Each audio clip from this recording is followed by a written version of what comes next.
Please tell me it's not true. Your daughter is deceased. No! I would never. This specimen is 39-year-old Michael Patton, a man who has just gone from a brilliant rocket scientist to a mass murderer, because hours before this interrogation, officers walked into his home to find his wife, kids, and pets all shot and killed, a crime he now thinks he can get away with. But through his crazy antics, you're going to be under arrest for capital murder. Capital murder. No. Detectives will begin to piece together every clue that Michael has left behind, because this monster is not at all the concerned family man he pretends to be. You called 911 and you told the dispatcher that you wanted to kill yourself. I'm going to be honest with you. Can you be honest with me? On the evening of February 19th, 2021, officers from the Salina Police Department responded to a 911 call reporting a shooting and a fire at a home on Hickory Lane in Salina, Texas. The caller was Michael Patrick Patton himself, who reported that his wife, Tamara Jo Patton, had been shot and that the master bedroom was on fire. He also told dispatchers that his two children, 14-year-old Kendall and 13-year-old Evan, were still inside, but by the time firefighters entered the house, all three had passed away from gunshot wounds.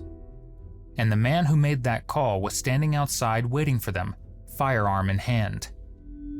During that same 911 call, Michael plainly stated, "I just killed my whole family." But when officers questioned him about the incident, he told them that he woke up with the gun already in his hand, and no memory of how the shooting unfolded or who started the fire. With Michael's claims, police were now sitting with a story that didn't quite add up. Either Michael was being framed for a crime he didn't commit, or he had done exactly what he said, regretted it, and was now desperately trying to take it back. But there was only one way to find out: bringing him in for an interrogation. Let me get the person that's going to swab your hands real quick, and then we'll do that and get those handcuffs off of you, okay? You need something? I'll just sit here and wait. Okay, you need something to drink or anything? Please. Water, okay? Anything. I just want. I'm so confused. How was that? Michael, was that quick enough for you, brother? You go by Mike or Michael? Usually Mike. Usually Mike. Okay. Can you stand up for me? I'm going to get them handcuffs off of you, okay?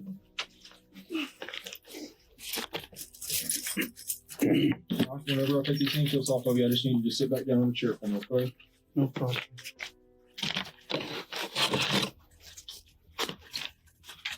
They're not completely off. I'm going to let you sit back down and turn around, and then I'll take them off the front side, okay?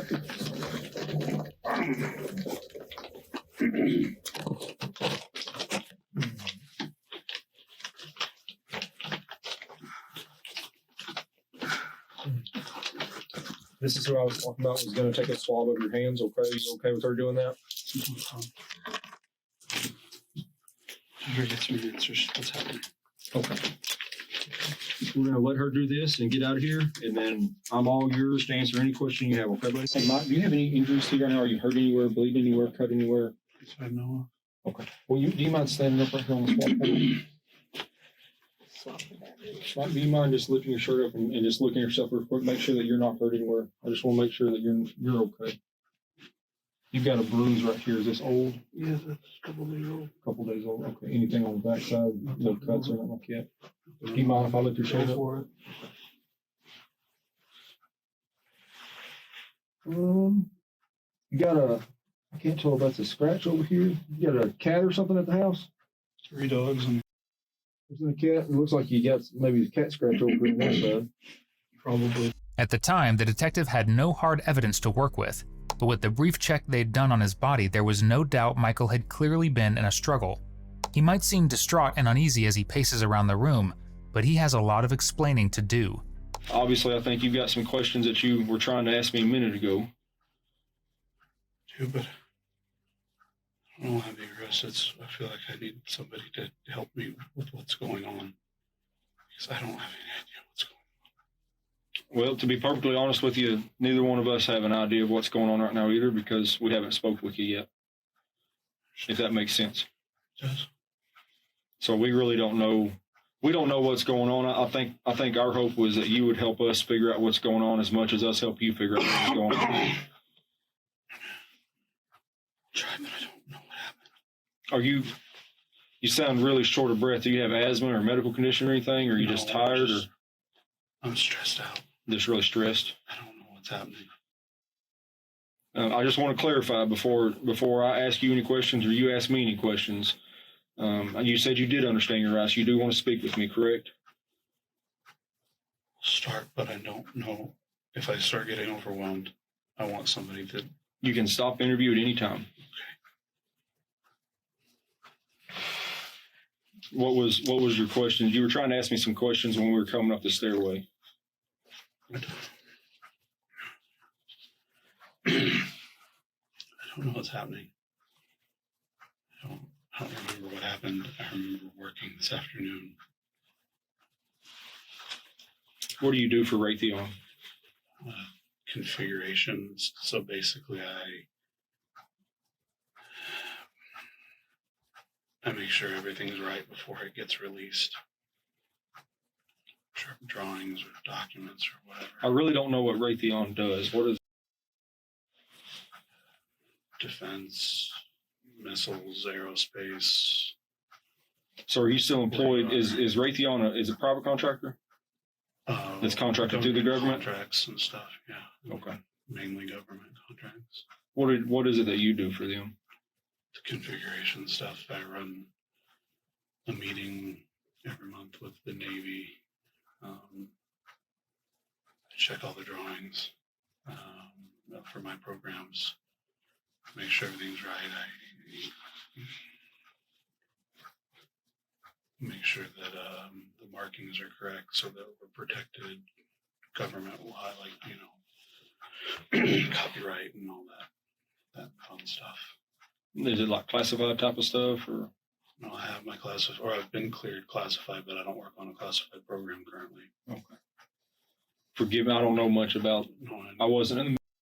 Know much about. I'm still learning. How did you get in? Were you in the military? Is that how you got into that, or? I got into it later after I got my degree. Is that something anybody can do, or like, do you need some kind of? What's the degree in? My degree is engineering physics. Okay, so that's why that's the physics part of it, I guess. Not necessarily for what I do right now, but I can use it for stuff I understand, electronics and schematics and stuff. I don't understand any electronics or schematics. Were you in the military at all? I was in the Marine Corps. And how long were you there? 6 years. 6 years. Did you get deployed at all? I got injured on prep for deployment, so I didn't go. I hurt my ankle. Bad or? Sprained it real bad, enough that it would have delayed me past shipping out, so I didn't deploy. So the radio. You got a pretty impressive background between the Marine Corps and then the Raytheon stuff. Try. Well, tell me a little bit. I don't know anything about you, Michael. I'm trying to piece together the puzzle. I think the same way you are. Tell me a little bit about yourself. Like, what do you like doing? What's your family like? And who, I mean.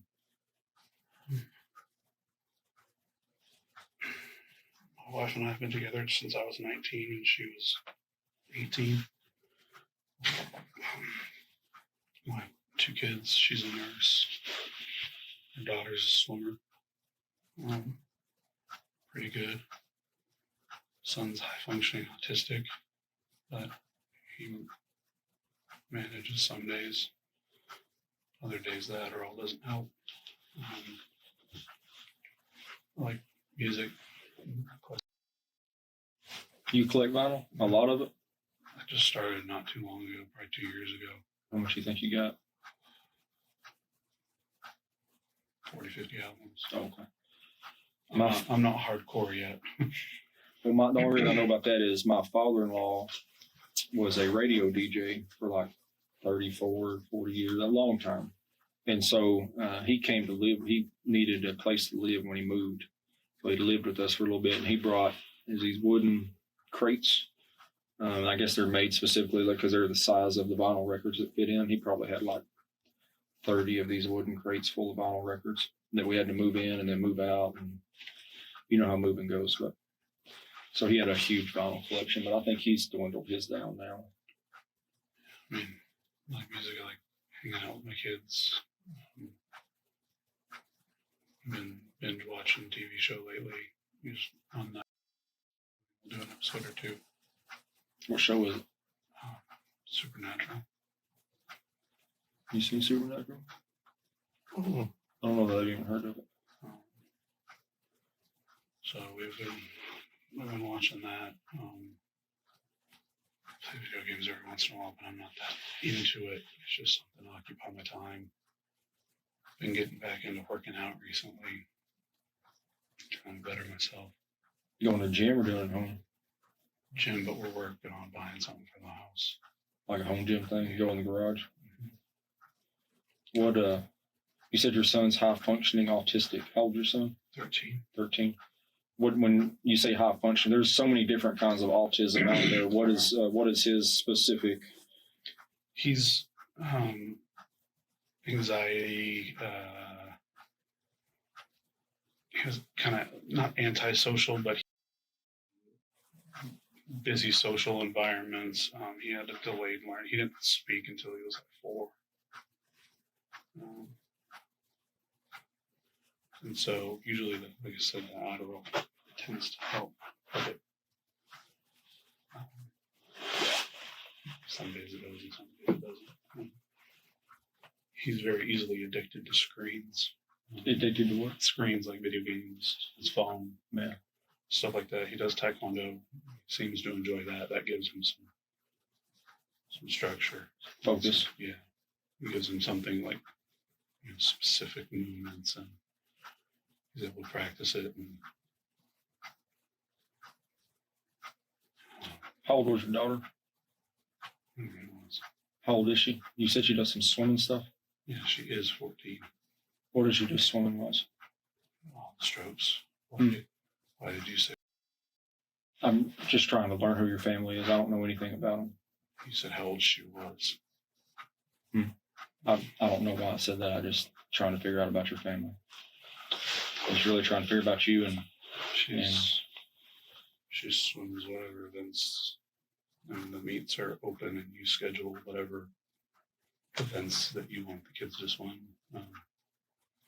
It's not structured. I mean, sometimes the coaches will say, "I want you in this event." like the different strokes and like Michael Phelps kind of stuff, like the butterfly and all that stuff. Yeah, there's only 4 strokes.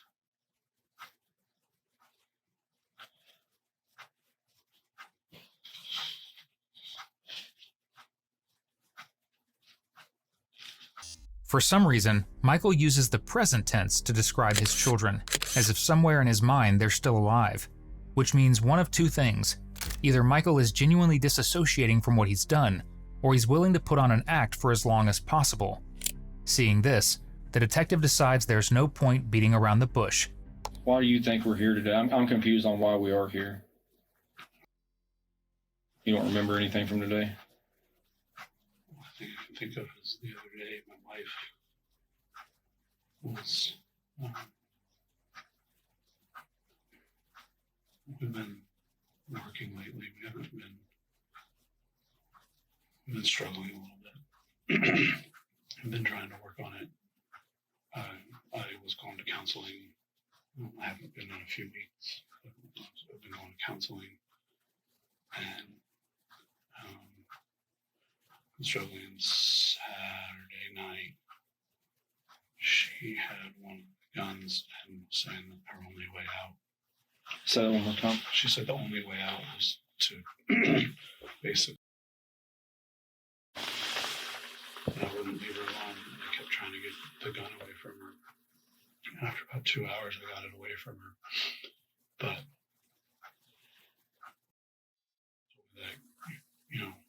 basically, if I called in to try to get her some help, they'd take her nursing license away. I didn't know what to do. Her best friend came over, and she ended up staying the night. Maybe that was Sunday night, because she was there all day Monday when we were working.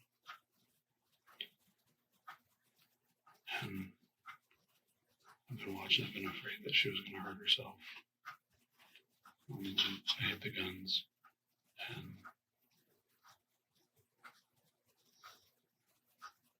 I don't know. Who's her best friend? Her name's Heather. She worked with her or a high school friend? Or? They're friends from like middle school. Okay. You know what Heather's last name is? She's divorced, but I think she's still. Heather. That rhymes. So this was, you think, last Sunday? Yeah, like a couple days ago, Sunday night maybe. Okay. Do you know what today is? Thursday or Friday. Yes, today's Friday. Michael's story is vague, giving little to no detail about what happened that night, but explaining how his marriage had been falling apart. But detectives soon found out there was more to the story, and it wouldn't come from Michael, but from Tamara's friends, Heather and Gina. What's going on with them? I found out around October. She finally told me that they were having issues and that she'd been unhappy for years. But it wasn't until last year that she realized that she was at the point of no return, like there was no saving it. And the reason she hadn't left earlier is because she wanted to make sure that he would be mentally able to manage on his own when she wasn't there. That way he could still be a functioning dad to the kids, because he was always a great dad. When you say mentally able, what does that mean? Like, so that no self-harm. Okay, so he was. She was more worried about him harming himself than anything. Did he have a history of that, or? No. Or just the concern of her? Just the concern that she felt that would be something that he might do. So she was worried about his mental state. He's always been a good dad. Has there been any history of violence or anything? Violently? Other than what, I don't know what he did while he was in the Marine Corps, because that's not something that he really ever talked about. I know she may have known some of it, but like violence at home. Okay.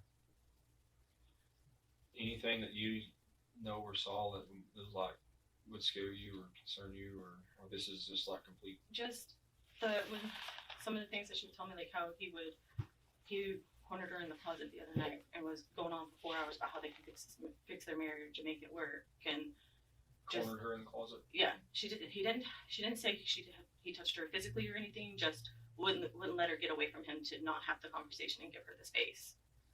Okay. So it's been an active argument about he wants to work the marriage out and she doesn't. Mm-hmm. Okay. When was this? That was a Tuesday, I think. When is the last time you saw her in person? It was Wednesday. This Wednesday? This What past happened Wednesday.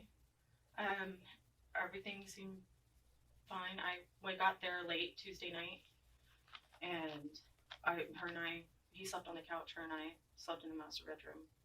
And in the morning, all three of us even had like friendly conversation. We're joking about the cat lawyer memes.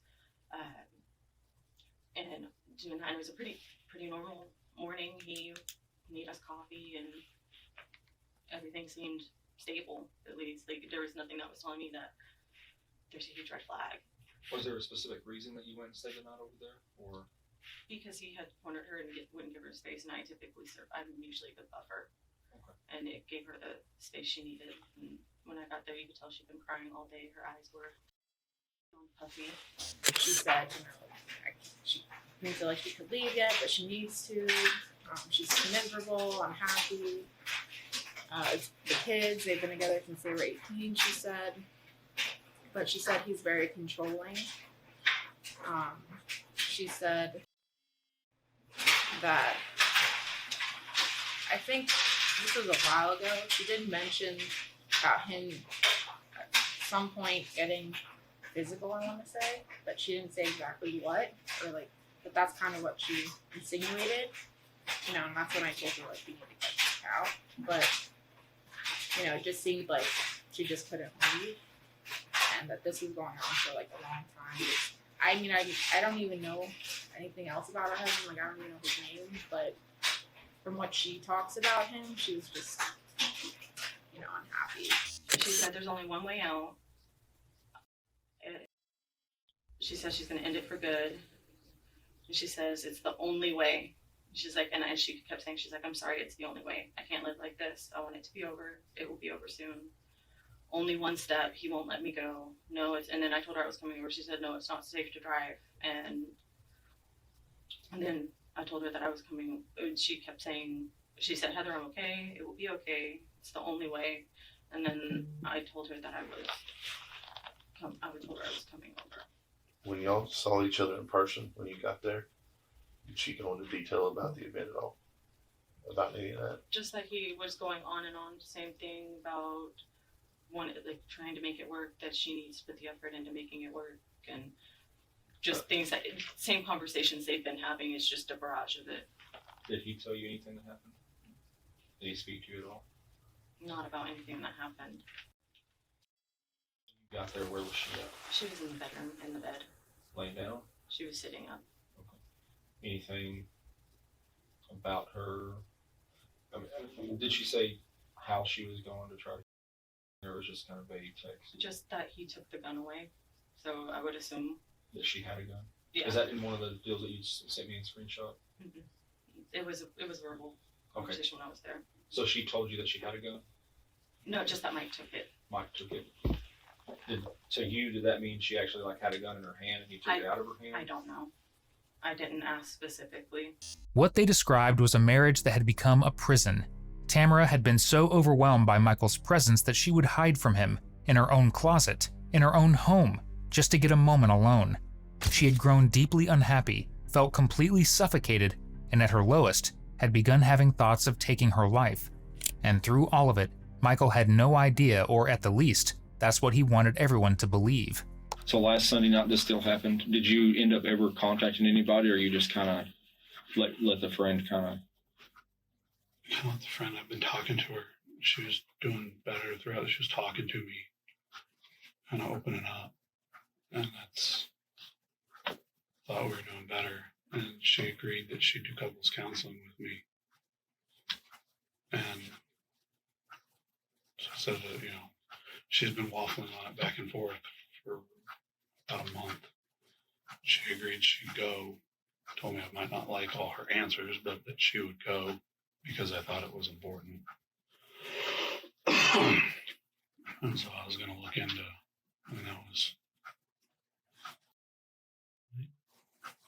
Okay. And so you said you hid the guns? Where'd you hide those at? I had one of them was up in my office that I didn't use it this week, but I've been using it for a few months in the extra bedroom upstairs. And it was up there. And then the other one was, I had it in a bag. I was planning on putting them in my truck and trying to find a friend to take them to for a little while until it blew over. And I felt like she was better. How many guns do y'all have? 2. Are they both handguns or rifles? So Both handguns. Do you know what they are? there's a Walther. Has your wife ever had any stuff prior to this week? A couple of years ago, she had thoughts of it. We worked through it. We worked through it. Worked through it. Has she ever had any kind of a medical treatment for it or anything like that? She just started opening up about when she was in maybe middle school or high school. She went to counseling. Just recently told me that she was abused when she was a kid. Okay. And that's why she's been not wanting to go to therapy with me, because she doesn't like the experience. Physical abuse? From what she's told me. Do you know who it was that done it to her, like a family or boyfriend? I think it was friends of her dad and maybe her stepdad. Oh. So she told me about one, including when she was living with her dad in Michigan. There was the neighbor. She was babysitting and woke up to him over her, and there was other ones that she didn't tell me about. But she told me that there was. Oh, so it's like not just one thing, or not just one person, kind of multiple. No, it was more than one. And so she's struggled with that before, and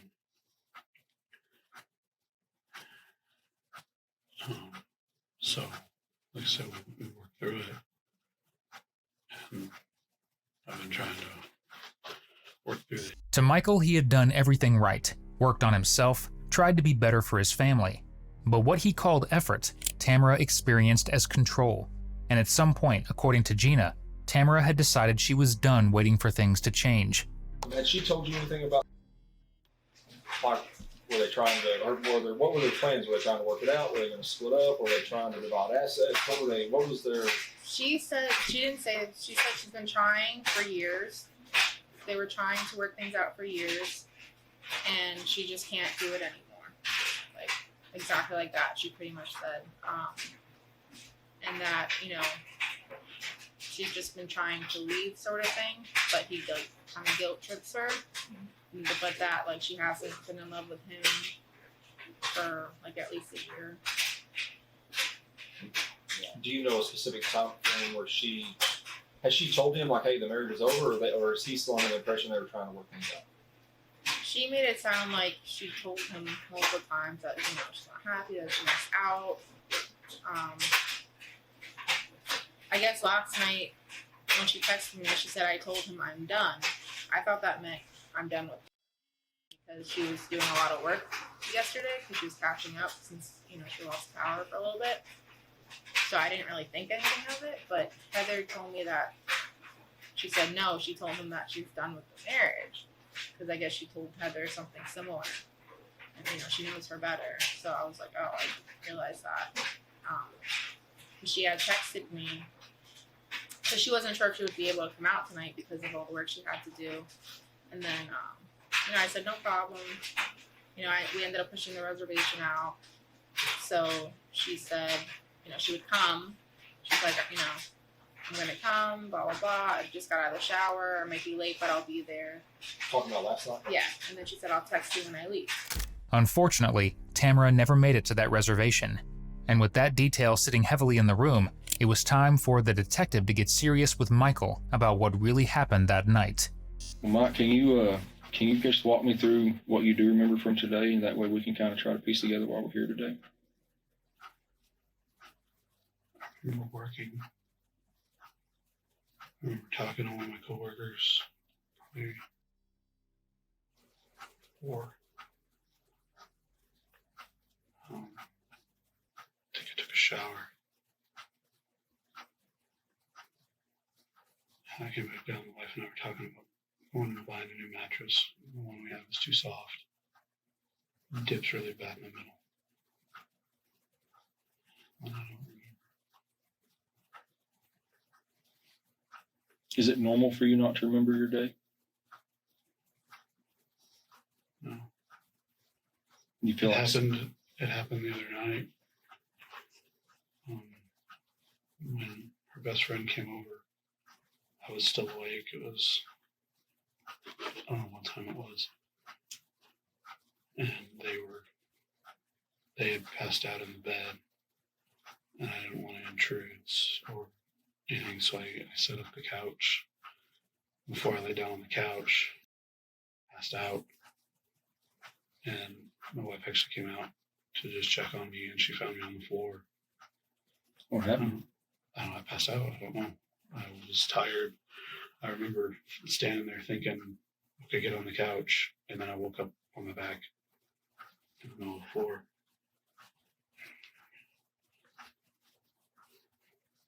You said a minute ago you had them scratches on your back. You said you had how many dogs? 3.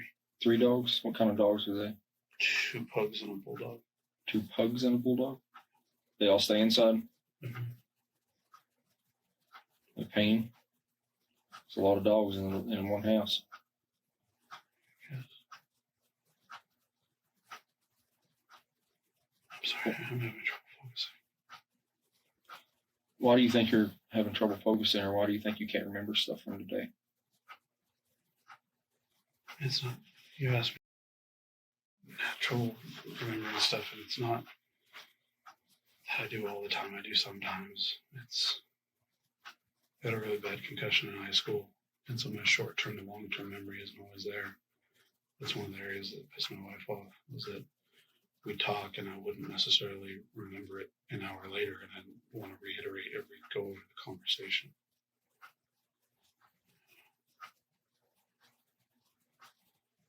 I just want you to kind of think real hard and try to go chronological throughout your day today, from the time you woke up and what happened, what you did, what you ate, what you did for breakfast, and what you did for lunch, and what you did for work, and just kind of see if maybe you can piece together, what happened today and why we can't remember it. You remember what you ate for breakfast? I didn't. No breakfast at all?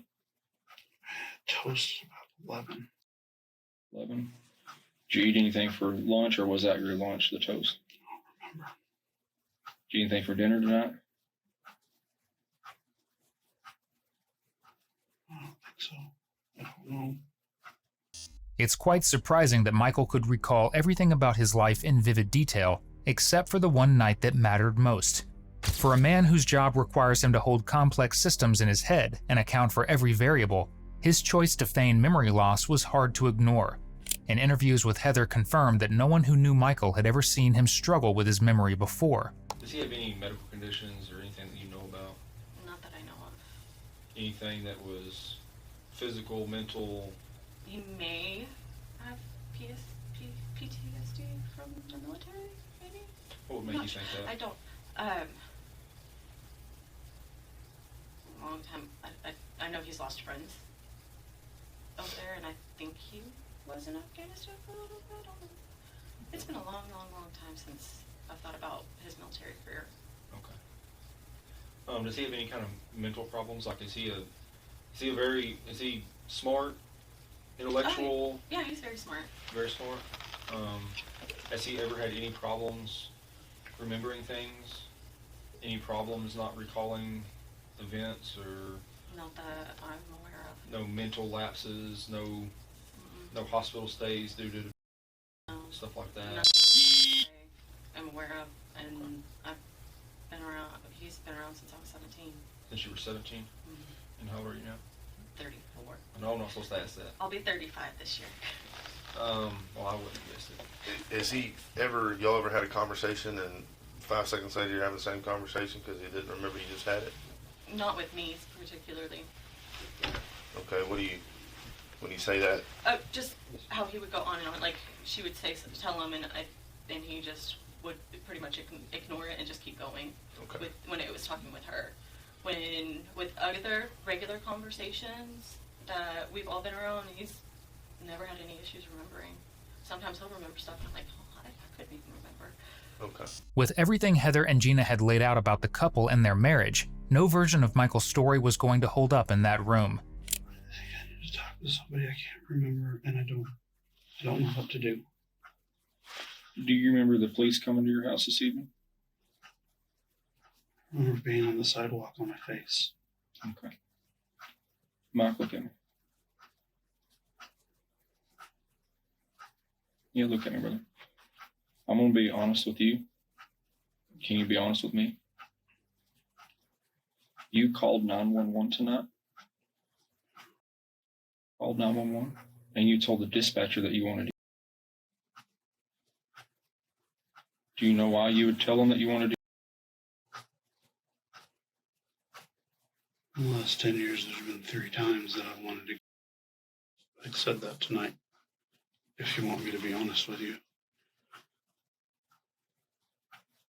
In the last 10 years, you wanted to different times? There's 3 moments. 3 moments? And I never did it. What are those 3 moments?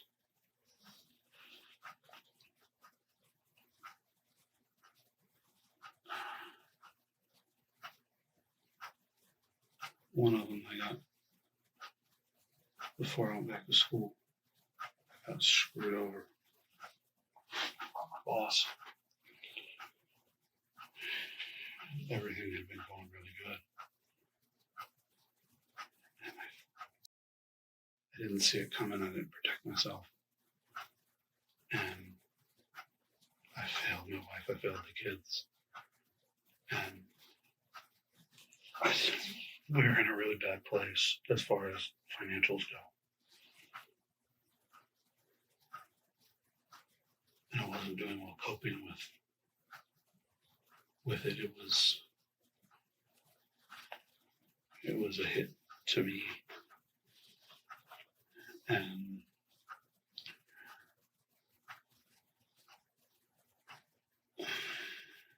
there had been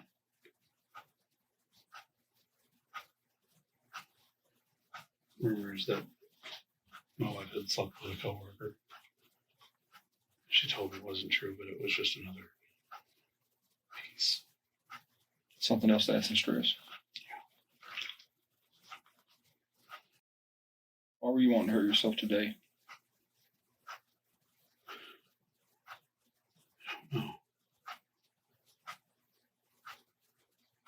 I don't know. I want to help you, Mike, but you've got to remember.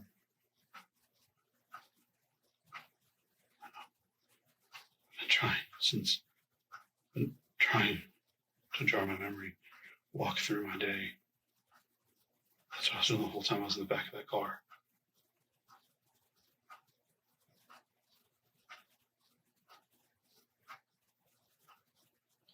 What's happening? I don't know why I'm here. Do you remember any things from today, like other than like what she ate? You know, did your wife work from home today too, or she go She into? always does. Huh? She works remote. Did she? Yeah, it's permanent remote for her Did she do that today? every day. What are her off days? Saturday and Sunday. So she worked today then. Yes, Yes. Today's Friday. Do y'all work in the same room or separate rooms? This week we worked in the same room, just trying to save electricity and heat and everything with what's been going on with the weather and stuff. And so we were trying to condense where we were so we didn't have to heat as much and use as much electricity. So I sat in the chair and she was on the bed. And we were being pretty playful and bantering. I remember that. I remember sending her some playful texts. Sending her text like while you're in the same room together, or Yes, we've always done that. just kind of keeping things fun? Well, she's, in a meeting, I can't necessarily say okay. things and stuff. So So does she see patients? Like, is she like FaceTiming patients, or? they contract a pharmaceutical company. Okay. Well, I think we're getting a little bit further because you remember sending text messages to your wife today. So That was earlier. about what time you think that was? Early afternoon. Morning. Okay. Remember what she was wearing today?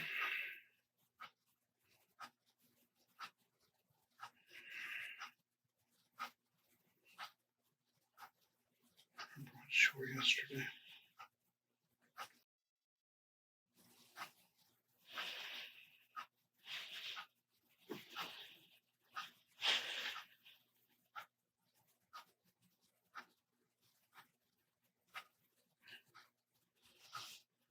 I'm in over my head. Can I talk to a lawyer, please? One more time, sir. Can I talk to a lawyer, please? I'm in so far over my head. I don't know what's happening. Okay. That's perfectly your right to do so, sir. We can get you an attorney. It doesn't take a rocket scientist to figure out that Michael is guilty, doing everything in his power to distance himself from the crime. But he was about to find out that his award-winning performance wasn't going to get him very far. You're perfectly fine. You are going to be under arrest, okay? And you're going to be taken over to the Collin County Jail.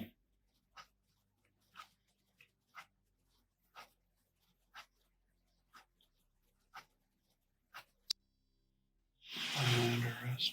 You're going to be under arrest for capital murder. Capital murder. No.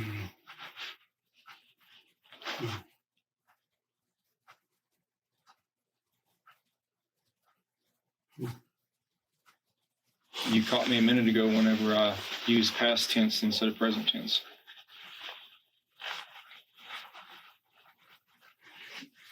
Oh, no. We're not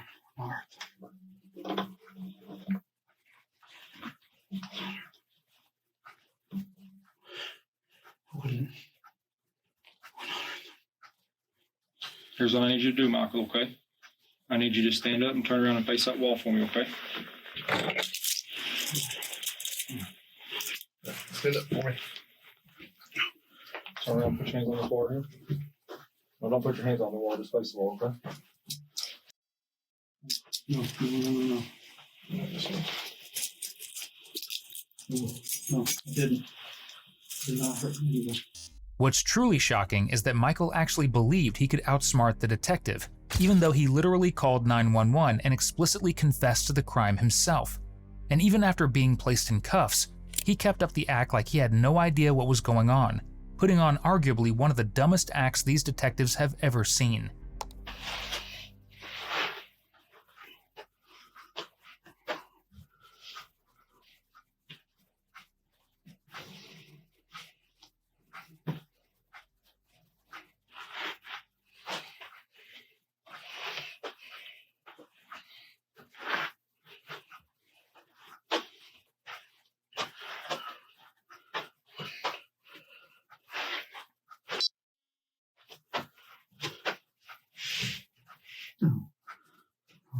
No, please.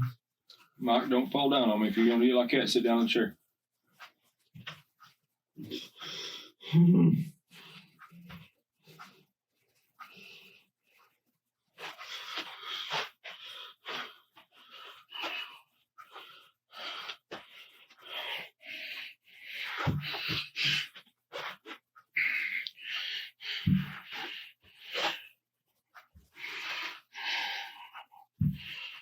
Please. Are you talking to me or yourself? Please tell me it's not true. Your daughter is deceased. No! I would never.